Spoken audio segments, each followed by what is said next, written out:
We're living in a difficult time because the job of general director has just turned into fundraiser in chief, and where everything is health and safety, and everything is some nightmare of someone's going to sue because they lost something in the parking lot. I mean, it is so far away from having an artistic thought, so far away from feeling something about the world and wanting to add to something the world is missing or looking for or hoping to imagine.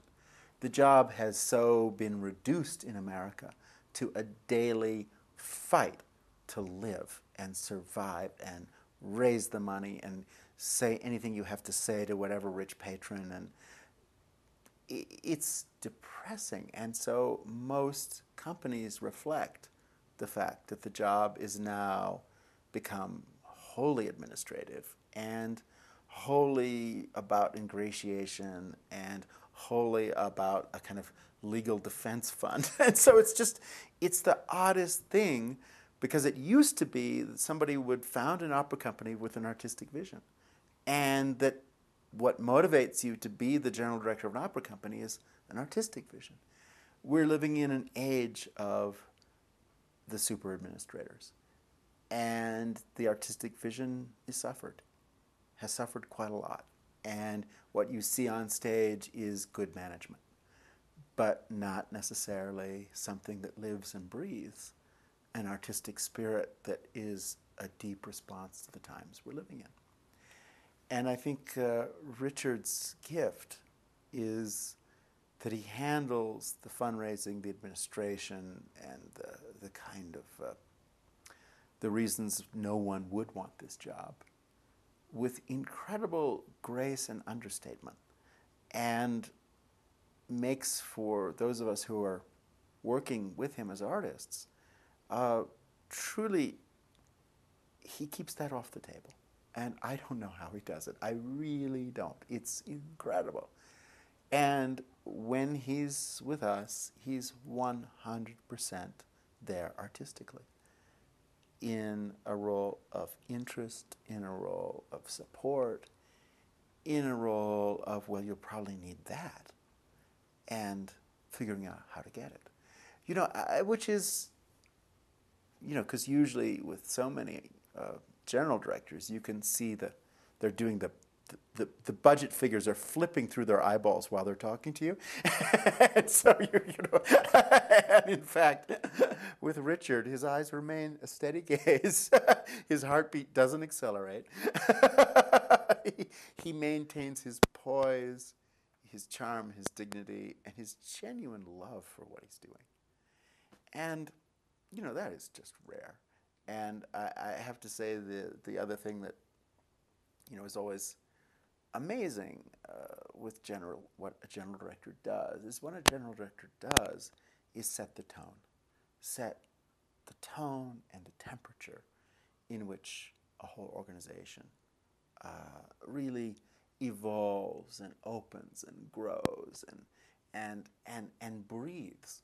And you can feel with some people, they want to put their stamp on everything, and the atmosphere is tense, they're domineering, and the sense of breathing is short breaths. We're just trying to get from moment to moment.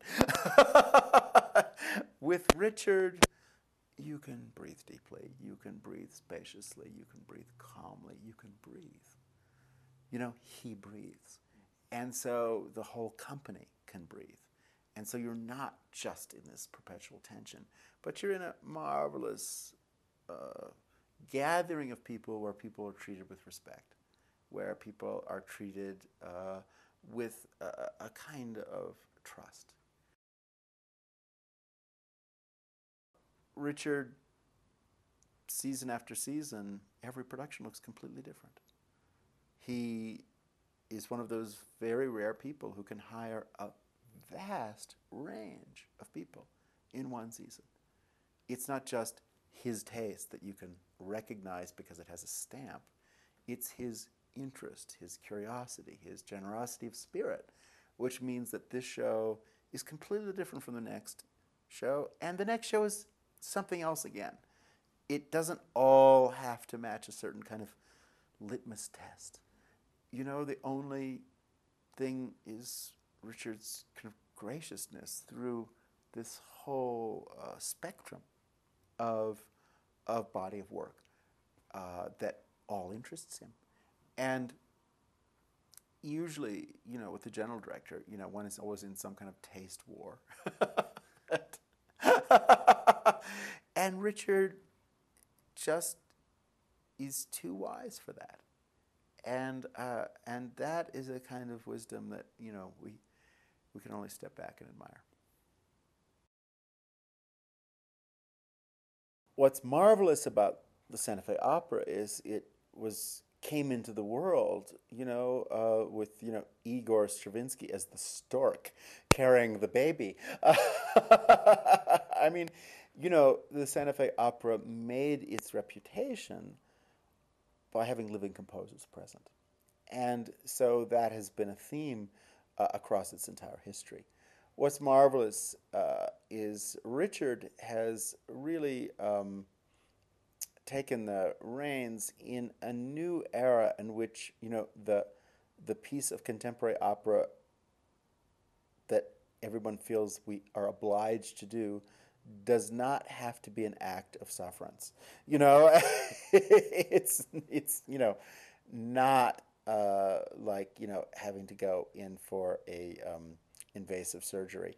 It is in fact a pleasure, because Osvaldo Golijov and Kaya Sariaho and Tanduin are writing music that audiences love and that speak deeply to this moment of being alive, and is not an antisocial gesture, but is a profoundly social gesture.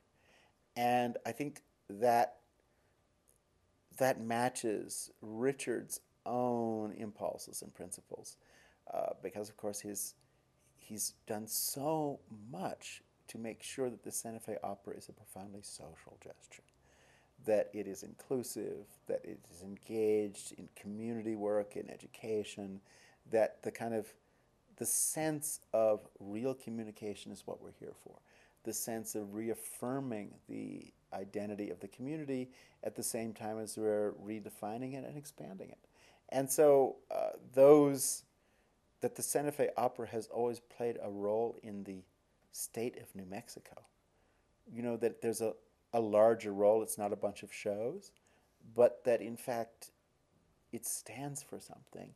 And the role it plays is so much larger in this New Mexican landscape, both culturally and economically. And I think that these years have brought now operas that are being written that could only be written now, where there are certain things the Marriage of Figaro can't tell us right now, and that we need to really tell ourselves in our own language, with our own resources, and face to face with our own communities. And the Santa Fe Opera has become one of the rare opera companies in America where this exchange is taking place in an authentic and absolutely sincere way. And again, I think that's a measure of Richard's authenticity and sincerity. I keep being stopped all the time in the streets of Santa Fe and people wanting to talk about these shows. It's so touching and wonderful, and people really are interested and really want to talk. And I have to say the projects like the Lorca project a couple of years ago, with the theater project that was linked to the opera we were doing, and with Robert Castro and the research and Gronk, creating his workshops and paint-ins with all these kids. These things have long-term results. They have short-term results, which is that everybody has a great time. But they have long-term results in that seeds are being planted. And again, New Mexico has a particularly rich harvest of these cultural diversity seeds. And I have to say, to watch the Santa Fe Opera install Spanish language supertitles, I just can't tell you how much I admire that, and how moved I am by that gesture at this moment in history.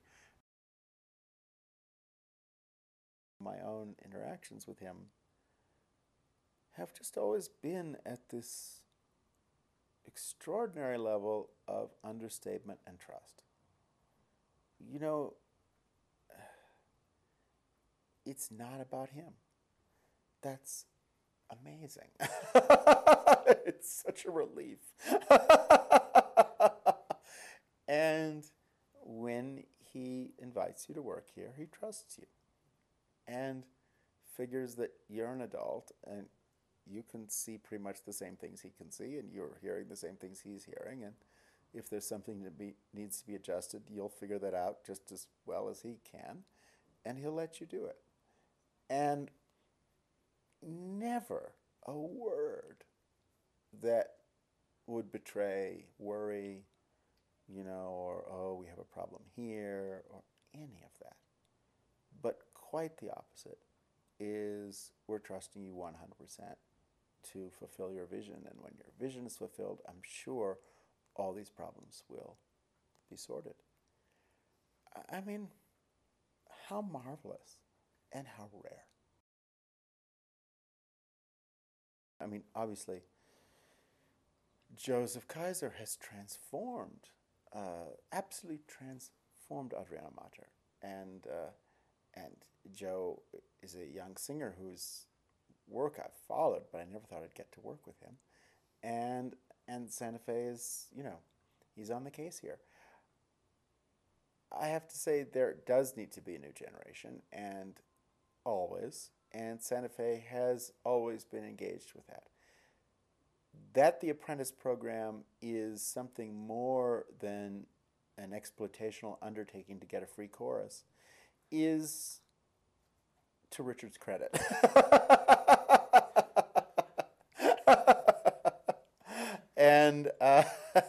and I think the presence of alumni of this program in opera houses all over the world it testifies to both Richard's eye and Richard's ear, and some of the most glorious singers I've ever worked with, Jessica Rivera, came through this program, and we can only be grateful. It's thrilling that Richard has won this award, because it's beautiful when somebody who doesn't call attention to themselves, suddenly attention is called to them. That's rare and wonderful, and it is not only, richly deserved, but it's coming a little late because we're going to miss you, Richard. I need a whole new body of work now. The post-award body of work. But for what we have already received, we're quite grateful.